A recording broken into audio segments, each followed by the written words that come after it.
Ladies and gentlemen, welcome to the TangentCast. Yes, last week it was the RGT TangentCast. This week it is the RGT TangentCast, as I'm ill, and so is Paul.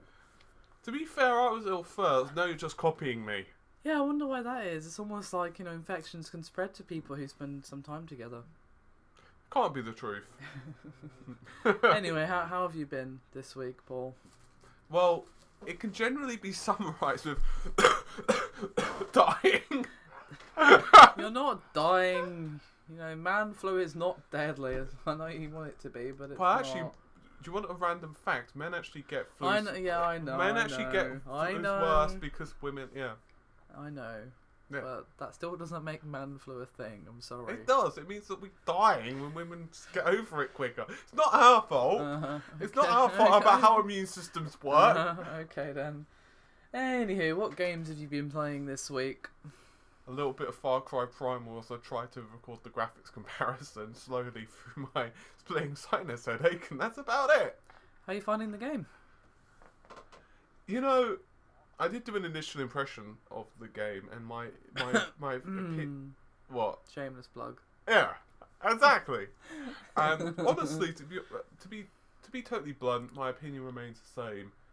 It's better than I thought, and I didn't get caught up in the hype super amounts. But if you're not a fan of the Far Cry franchise, this is not going to convert you. But otherwise, yeah, you're going to like it. I have to say, I haven't actually played it yet myself, because I've just got too many other games to play, to be honest, to delve into a time sink like that. But I'm a little bit disappointed as to the fact that they seem to put in very little work into the melee system. Obviously, I get melee and a bow, that's your weapons, I get that, it's fitting for the setting, that's fine, but it could have had more nuance. You can have a mostly melee system and still have nuance. For example, King of this to this day, Condemned Criminal Origins, has one of the most interesting melee combats I've ever seen, and that manages to keep it interesting, whereas Far Cry Primal, from what I've seen, it seems a little boring. To be honest though, I don't think it would work, because if you're trying to use a lot of melee combat on something like a saber-toothed tiger, and considering most of the enemies, there is an awful lot of them that have bows and... Yeah, I know, but you are going to be using your club and your spear and stuff as melee. Yeah, but you do use that, but it's generally, from what I use it anyway, for more sneaky attacks. Because otherwise, it's like if you're trying to go into an encampment and poke people with a spear... I have to say that spear animation, from what I've seen on YouTube, looks terrible. They're poke, poke, poke, poke, poke. Yeah. But it is fun. I like it. Alright, fair enough. As I said, this is just from an outsider's perspective of things I've seen, and it looks good, but it just looks like Far Cry, but without guns. So regale us all. What have you been playing?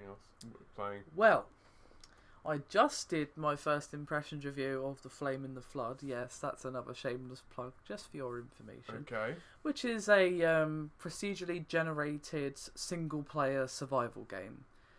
Now, I quite like the idea of a survival game, but they're all multiplayer, which does not interest me. No. Not in the slightest. The biggest problem with multiplayer survival horror or survival games? Well, someone else can just come along and wreck your shit is the main thing. Well, yeah. Actually, I forgot one game I have been playing a little bit of. Alright. I forgot about this. Okay. Uncharted 4 multiplayer. Really? Okay. Yeah, I was trying the beta. The only reason I forgot about it is because I was forgetting I was playing games yesterday, mostly because I was so messed up. I forgot that I played games. It was actually really cool. It's not a game that I personally switch on with the intention of, I'm going to play multiplayer. I was going to say, are you really playing Uncharted for the multiplayer? But it is kind of fun. It also pleased me I got top of the scoreboard the first time I played it. Which I'm not really sure is an indicator of my skill, more just how terrible people are. I was going to say, given that the beta is beta, I would not read too much into that. I've got to admit, though, I don't like the fact that you can't revive yourself, at least so far in the beta. So if you get gunned down, you're just going to crawl around, and if no one's around to revive you, you just basically die, or you can just give in. Yeah, they should have some sort of self-revive, even if it's costs in-game currency or something. Well, no, don't give them ideas. No, in-game currency you earn from killing and doing stuff like that. I know, but have like a really long cooldown on it or something. But regardless. Anyway, I cut you off earlier. Yes, Flame in the Flood. Yeah, no, it's really good. I mean, the mechanics aren't going to surprise you if you've played any survival game ever, really. You've got to manage your hunger, thirst, your health, and your just general body temperature.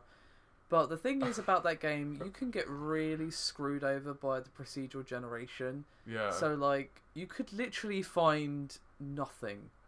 And you will die eventually of, like, hunger or thirst. Or... It's like, congratulations, your world is devoid of any water. Have fun with that. Well, to be fair, if it rains, you can collect it and stuff like that. So even if you... Like, the times I've come across a well or something like that is very rare.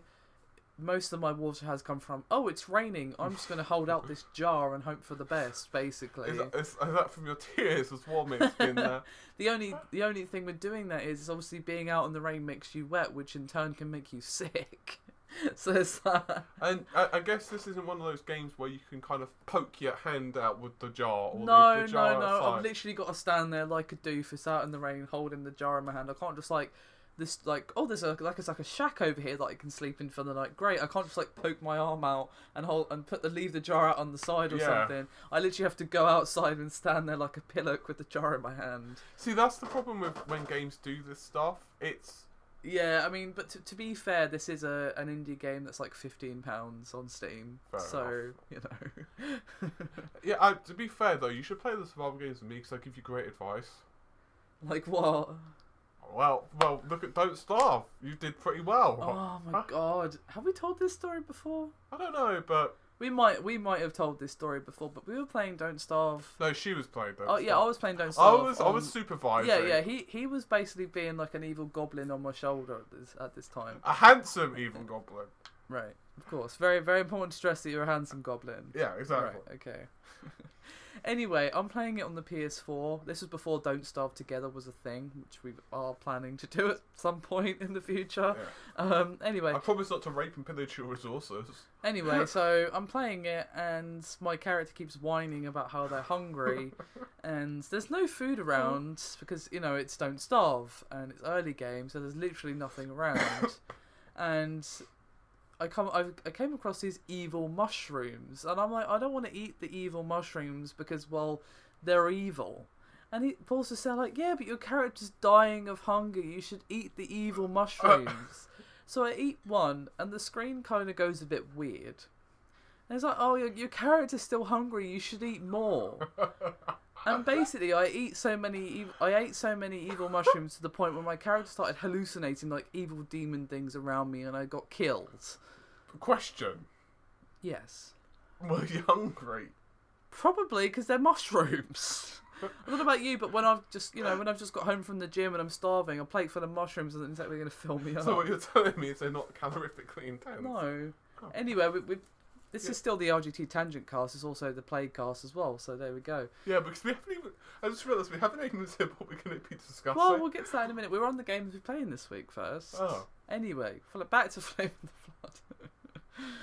Flood. Yeah, so the mechanics aren't going to surprise you if you've played any survival game ever. But I enjoyed it. The graphics are pretty interesting and unique, and the world is pretty brutal. The main thing... I keep getting screwed over by boars. Like, in the video that I have up, I'm just exploring an island, right, and I come across a boar. Go on. And within the space of me fleeing back to my raft because it's charging at me, I get 2 broken legs from the boar. And I'm just there like, oh my god. So like, I had enough resources to make 1 splint. Okay? So I fixed 1 broken leg, but I'm still there hobbling around on 1 broken leg. Thanks to Mr. Boar. You know what? Do you want me to make you... You want me to make this better for you? Sure. Right. First of all, imagine trying to walk with 2 splints. Yeah, I don't know how my character was still moving when she had 2 broken legs, but she was. I was still there, look, just like hobbling towards my raft, like.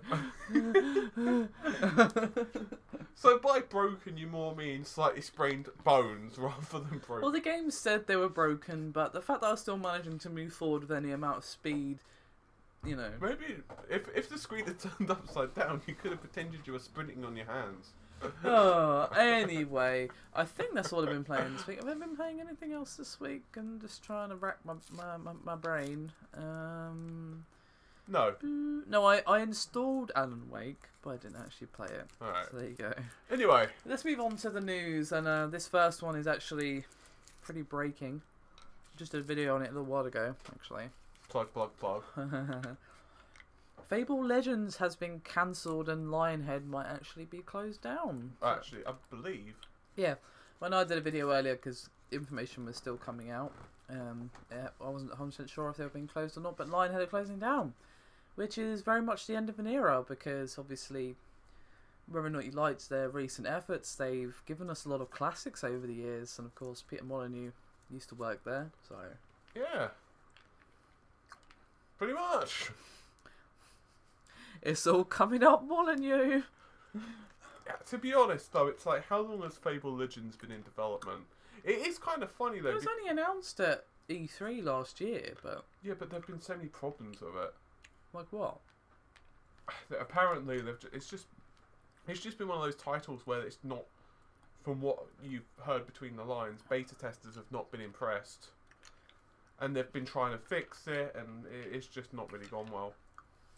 It just seems strange because, as far as I understand, it was supposed to be coming out like this year, right? Yeah, but what's the point in doing it if everyone thinks it sucks?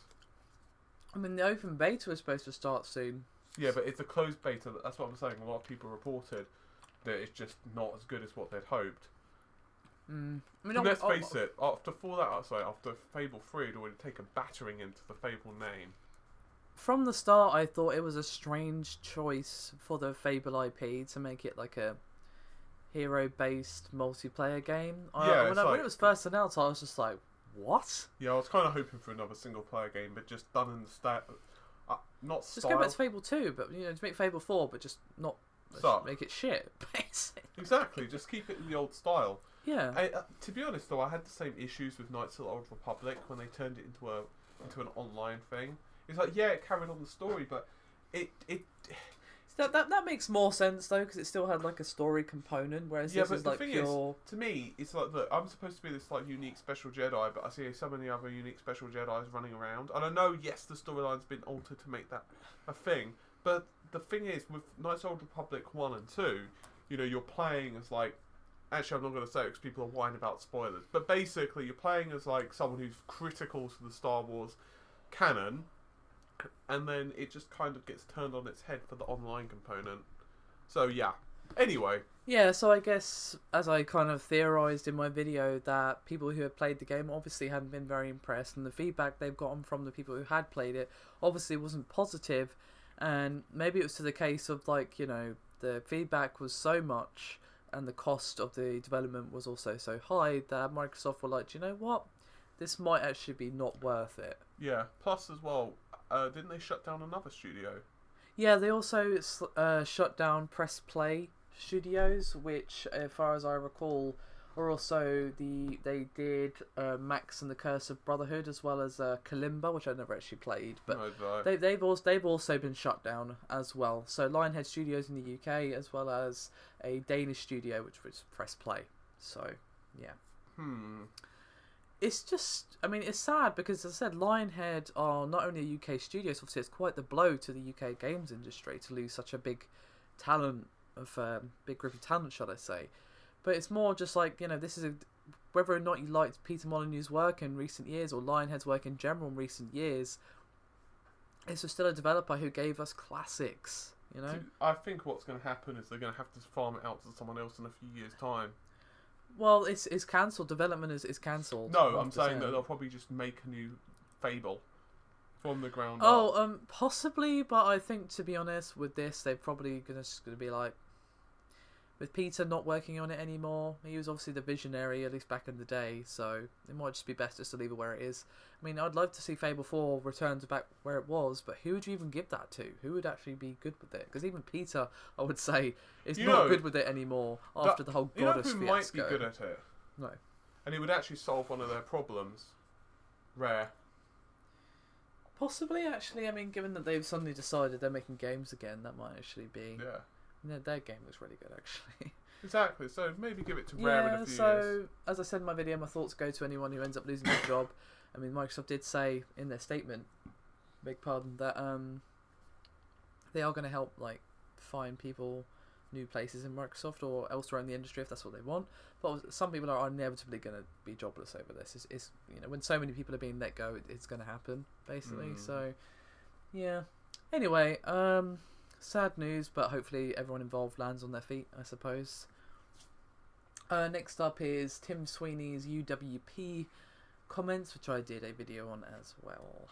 Well, I've been actually writing a really long post and doing some research on this whole situation. And I'm going to give my synopsis. Alrighty. Because I haven't finished my research yet. Because I've been doing many research. Menzy. So many research. Yeah. Much research. Much research. I've been opening many tabs. So, basically, I think while he doesn't have the evidence necessarily... now, here's the thing. While he doesn't have the evidence, my concerns with this whole situation very much mirror his. The biggest problems I've got, Microsoft... It's not that I feel they're an evil company. I just want to clarify that. I don't feel Microsoft are the devil in disguise.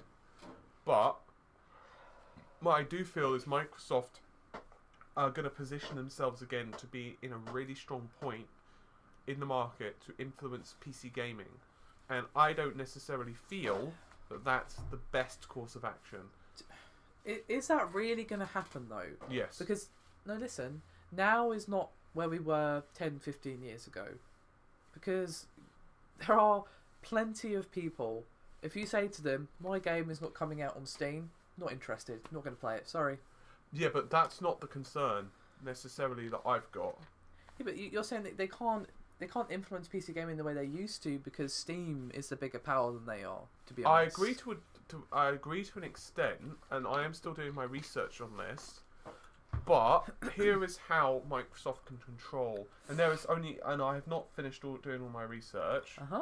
And I do want to touch more on this in the video because otherwise I'll start eating up way too much time. No. Just give us the cliff notes, I suppose. Some of the cliff notes. One is the API. Yes. So basically, back in the day of the early 3D accelerators like Voodoo 1s, Voodoo 2s, Voodoo 3s, early TNTs, that type of stuff, OpenGL was really pushed. Now, OpenGL, the benefit of OpenGL is there is some work that needs to be done to port a title over to, like, let's say, Linux, but it's not as difficult as if your entire engine and design tools and everything else are basically built around DirectX.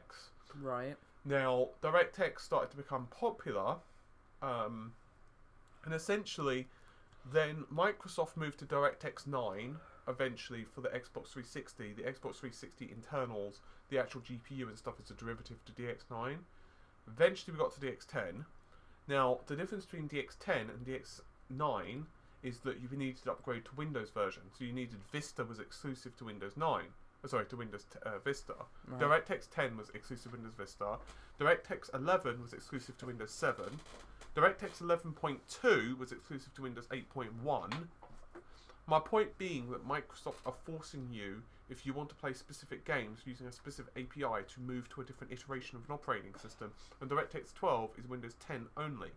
Now you can argue that, yes, the upgrade is free, but it's also locking developers into a specific toolchain and a specific mindset, which Vulkan and other open sources don't. The other argument is, as well, with UWP, and basically their ecosystem. Yeah.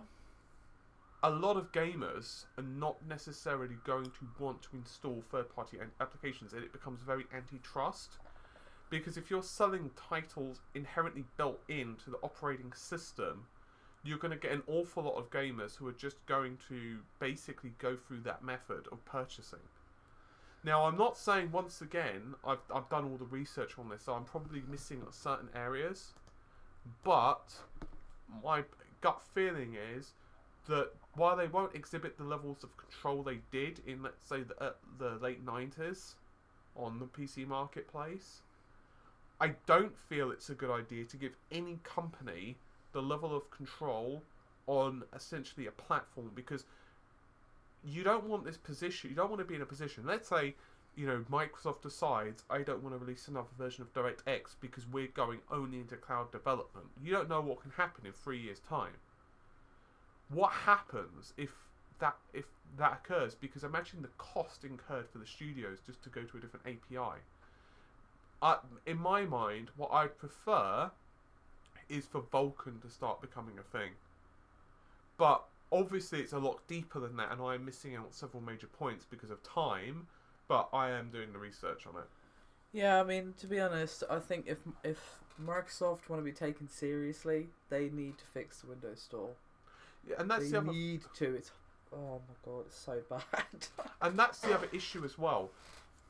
Their development and their broken promises to PC gamers. See, the thing about Microsoft, and this is what a lot of folks don't understand, Microsoft don't care where you buy an application. They don't give a shit if you're buying an application through the Xbox or the PC or the phone or whatever. The thing is, they want you tied into their ecosystem. So essentially, it's almost like they're signing themselves up to be an Apple Play. I think, don't quote me, but I believe the transactional fee is like 30%. So you can imagine how much money they're starting to get if you start selling your software on it. And to be fair, I don't feel that they are a special snowflake in their problems, because Valve also, this is another reason that I've been advocates of of Origin even, because I think Origin is also very good for them to also be a player in the industry, because you don't want one studio, one developer. No, but Monopoly is never good, but I feel like we're running on this topic a bit much. We've still got a few other things to discuss. Well, yeah. So I guess if you're interested in this topic, just wait for Paul's video, which he will be releasing at some point. Yeah, once I've done enough research. Yeah. Because I've got to look into market shares. This topic is very complex, and that's like a vague summary, I guess. It's not, it's a vague summary of parts of it. Yeah, so it's not even a vague summary of the whole thing. There are some positives as well Microsoft are doing, which I've not covered in this video. video. Like, just keep in mind, this isn't like a representative of Paul's video. Anyway, the next one I want to discuss is that there's rumours that Scalebound might come to the PC. Basically, not surprised. I am a little bit, because think about it this way. Right, go on. Now that Fable Legends has been cancelled, and obviously that was also on PC. Right. What does Xbox have left, exclusive-wise? Sunset Overdrive. Right. Halo Master Chief Collection. Right. Halo. Long loading times. Yeah. Halo 5. Connect. Wait, never mind. Never mind. Halo 5. Yeah, and I think that's it, right? There is one thing it does do well. Yes. Right? Because it gives you the cinematic experience. God, don't. Yeah, so I was a little... I mean, this isn't confirmed, so we shouldn't answer if it is. Basically, someone went hunting around in, like, the files for Gears of War Ultimate Edition, and there was, like, a mention... Yeah, because I was going to say I didn't know about this. There was a mention of Scalebound, basically. Right. So essentially, a Reddit user poked around in some files. There was a Windows Store.xml file which had a number of game IDs, some of which has already been confirmed for the PC, like Quantum Break and Recore and other things like that. But listed on there was Scalebound, as well as Forza Horizons 3 and Forza 6 Apex, which we already knew about before this came about. So, yeah. It's not confirmed, not even slightly, but I would 100% be okay with it coming on PC. I was gonna play it anyway. I might as well play it on PC. You know, to be honest, I'm not surprised. I mean, let's face it, they're gonna do it because they want to move to the PC marketplace, and it's the best way that they could be competitive. Yeah. And the Xbox, see, this is, and I mean, we could discuss the Xbox One upgrade thing here as well. But I don't want to eat up even more time. Because that's a really lengthy subject, but... Go and watch his video if you want the whole thing. No, I've still not even finished with that. I want to do a part deuce. You did discuss it though, right? Yeah. No, there you go then. Go and watch that for now, there'll be more later. Yeah. I always like to come back. People to come back for seconds. I've got a lot of stamina. I like to keep, you know. Yes, never mind and all that. I'm a 2 or 3 a nighter. That's what I am. Anyway, my point being that where was I? Oh yeah. So basically, with the whole scalebound thing, let's face it, the Xbox One is going to be a cheap intermediary way for people to get in and play the games, and then you've got PCs as well if they want to spend a bit more money. The thing is though, it's like a person who already has a gaming PC is most likely not going to buy an Xbox for 1 or 2 games. That's probably not going to happen. Yeah, but I think Microsoft are happy with that. Unless, listen, it's something huge, like, for example, we're all like gonna a month of exclusive content on The Division. Don't even. So, for example, when Kingdom Hearts 3 finally comes out and I disappear into that game for a bit, obviously we're all going to have to pick a console to play it on because it's flat out not coming out on PC unless Square decides to make my dreams come true. I really wouldn't be surprised, given... I know. If they did, trust me, I'd be so happy. But that's a different topic entirely. So, you know, someone who's got a gaming PC most of the time is not going to buy an Xbox to play X game. Most of the time. No. Especially when, like, Scalebound and Quantum Break... I'm sure they'll be great games, but they're not system sellers. I think Scalebound might be. I mean, you could have said the same thing about Quantum Break, though. That's been hyped up for years. I think Quantum Break and Scalebound had the potential. Yeah, I still think most PC gamers probably would have just been like, do you know what? No, I'm good. Especially Scalebound, considering it's a spectacle fighter. It's like, okay, great, I get to play a spectacle fighter at 30 frames a second. Okay, then. Do you know what I mean? It's like, for that type of game, you are going to notice it more. And the same for Quantum Break, third-person shooter. You're going to feel it more.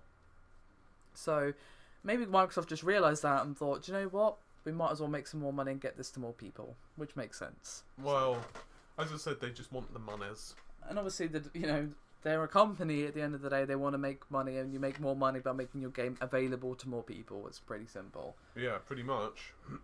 Anyway, on that note, last piece of news to discuss for today is Beyond Good and Evil 2 might be funded by Nintendo as a NX exclusive. So basically, they might go and do a Bayonetta 2 for Beyond Good and Evil. You know what probably would help for me to actually give some insight into this? What's that?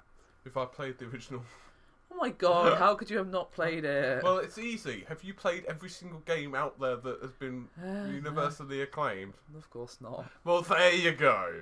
Well, it's a cult classic, and the sequel has been in development hell for years. In fact, it's to the point where, like, Microsoft, Ubisoft, I've been basically dangling like a carrot on the stick. You want it? Like, you want it? You want it? You can have it for, like, years. But they've never actually outright said, we're not making it. You know, to be honest, and I could go into a whole tangent on this, but here's what I don't want. I was discussing this with someone on Facebook the other day.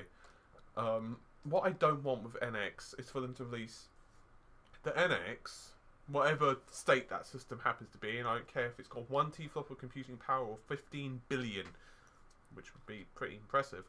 I don't want them to release the system, but then the differences are, it's got, the new Zelda, it's got a couple of ports of Wii U games, and of course the new COD, and the new, Battlefield, and everything else that's on all of the other systems. Because it won't make people think, gee, I need to buy this. What they need, at least in my opinion, is a really good couple of killer apps. They need, as you said, they need basically exclusives. Like, And not their usual round of exclusives like no, Pokemon, Zelda, Mario. Well, that can work, but here's my concern. If you're releasing a new console, right, let's say that, this is how I would assume anyway, as an average customer would probably view a lot of this, especially after being burned with Nintendo in the past. I think, let's say that their rumours of the system being about as powerful as the Xbox One are true, right? Then you don't want a situation where there's only a couple of games out that are improvements over the Wii U, and then basically you can get all of the others as just ports of Xbox One or PS4 games. Instead, they need a really good lineup of exclusives at the start and a steady stream where it's not like one every 6 months. It's a steady stream where every couple of months we know Beyond Good and Evil. A new game, a new Mario's coming out, a new Metroid's coming out, a new X is coming out. If the NX is not some weird thing with a second screen this time around, they'll actually have decent third-party support, which is what the Wii U was really lacking. But back on the topic of Beyond Good and Evil 2, here's the thing. While it would suck for it to be exclusive to the NX, to the point where if you want to play this game, you have no choice but to buy an NX, like with Bayonetta 2. But the thing is, if I had a choice between Nintendo funding it and doing a Bayonetta 2 where it literally would not exist without them, and releasing it exclusively for their console, I would rather that than it not exist at all. Because at least I can play that at some point. That is a game that exists. I can go to the shop and I can buy an NX, I can buy Beyond Good and Evil 2, and I can go home and I can play it. Do you want a fun fact? At the moment, Ubisoft is just dangling it in front of me like a juicy carrot, and they have been doing that for years. To the point where they've said, "Oh, we might develop Beyond Good and Evil 2 if this other game sells well." I want that to stop, to be honest. Do you want me to give you a random fact? Sure. A Wii U emulator is actually doing really well at the moment, and it's also able to commercially run games. And on top of that as well, there's also a PS3 emulator, which I don't remember the name of offhand, which is also starting to become commercially available to run games, and it's actually, while not able to run things at exact frame rates yet because of the complexity of the PS3 cell architecture and how absolutely crazy it is to try and emulate, it's getting pretty awesome, and frame rates becoming a lot faster. Interesting. So you should check that out. Google it.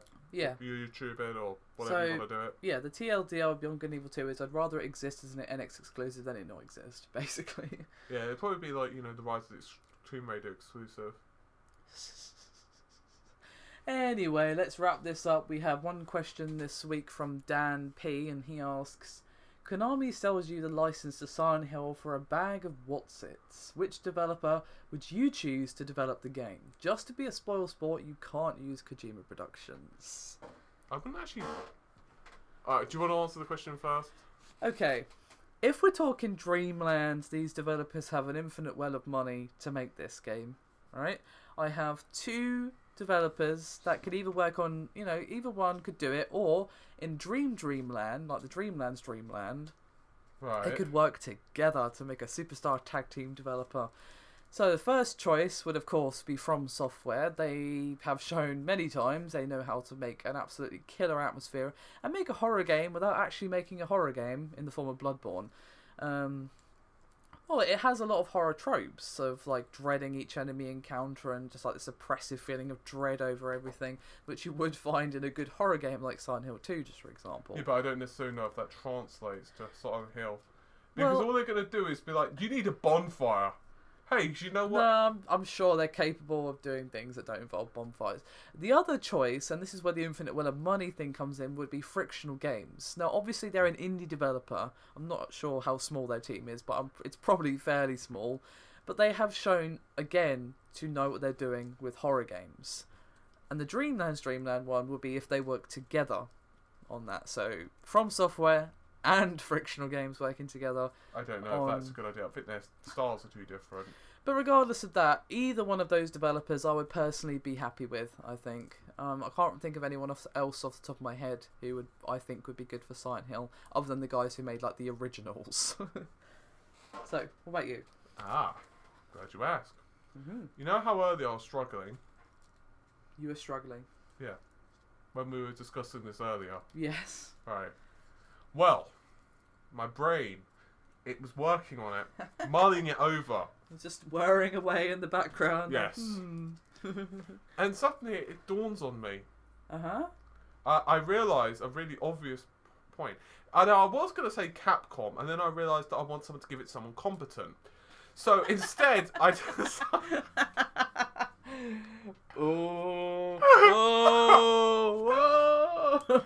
So instead, what I decided is, what can I do to give it to someone who was competent, but mirror the old style Resident Evils? And then it dawned on me.